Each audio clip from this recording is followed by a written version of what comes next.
Bienvenue à quelques minutes avec Dieu aujourd'hui et je suis très ravi de vous retrouver autour de la parole de Dieu encore aujourd'hui. Et notre thème aujourd'hui c'est créer pour sa gloire.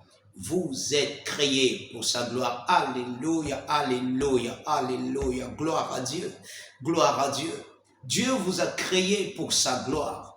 Oh, gloire à Dieu. Vous avez été créés, n'est-ce pas, pour la gloire de Dieu. Pour la gloire de Dieu. Ça veut dire que votre vie, vous savez, Dieu a été appelé le Père de gloire. Et si Dieu est appelé Père de gloire, c'est que son enfant s'appelle gloire. Et vous êtes l'enfant de Dieu, vous êtes gloire. Il vous a créé pour la gloire. Il vous a créé. Nous allons lire une écriture dans le livre de 2 Pierre, le chapitre 1 et le verset 3. La Bible dit, comme sa divine puissance nous a donné tout ce qui contribue à la vie et à la piété, au moyen de la connaissance de celui qui nous a appelés par sa propre gloire et par sa vertu.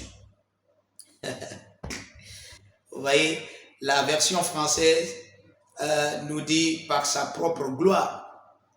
C'est lui qui nous a appelés. Ça devrait être pour sa propre gloire et pour sa vertu. Parce que il nous a appelés à manifester les vertus.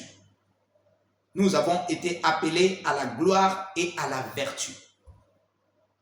À la gloire et à la vertu. Les vertus, c'est l'excellence de Christ, l'excellence de Dieu. Vous êtes appelés à manifester les vertus de l'Esprit de Dieu. Votre vie devrait refléter la parole de Dieu. Votre vie, c'est la manifestation de la gloire de Dieu. Dieu est vu dans votre vie. Dieu est vu dans votre vécu. Chaque jour, on voit Dieu en vous. Dieu parler en vous, Dieu marcher en vous, Dieu, exactement comme quand Jésus était ici sur la terre. Dieu se manifestait, Dieu marchait dans les rues de Jérusalem, d'Israël. C'est la même chose que Dieu a fait avec vous aujourd'hui. La Bible dit dans Éphésiens, le chapitre 1 et le verset 3, « Béni soit Dieu, le Père de notre Seigneur Jésus-Christ, qui nous a bénis de toutes sortes de bénédictions spirituelles dans les lieux célestes. » Aïe, aïe, aïe, aïe, aïe. Il nous a bénis de toutes sortes de bénédictions afin que nous puissions manifester pleinement sa vie de gloire. Vous savez, les gens sont allés dans l'Ancien Testament et dit que Dieu ne partage pas sa gloire avec l'être humain. Non, d'abord, l'Écriture n'a même pas dit avec l'être humain.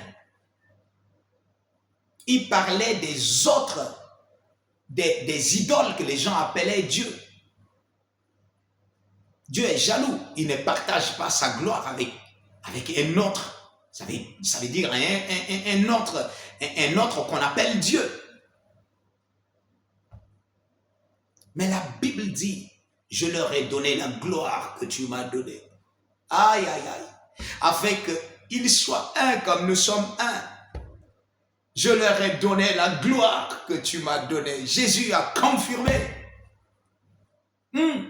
Vous avez la vie de gloire aujourd'hui. Oui, Dieu a partagé sa gloire.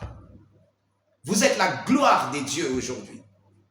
Et il y a beaucoup d'écritures que je pourrais peut-être vous lire pour vous montrer combien de fois Dieu, par exemple, si vous lisez dans 1 Pierre, le chapitre 1, le verset 11, les prophètes ont parlé, ils ont témoigné des souffrances de Christ et de la gloire qui devrait suivre. La gloire qui devrait suivre les souffrances de Christ. Vous êtes cette gloire. Vous êtes la vie que Dieu a créée. Vous êtes la gloire que Dieu a créée. Après la résurrection de Christ, Dieu s'est créé un peuple qui manifeste sa gloire et son excellence. Et vous devez être assez décidé afin de vivre la réalité de cette gloire qui est en vous. Alléluia. Que Dieu vous bénisse.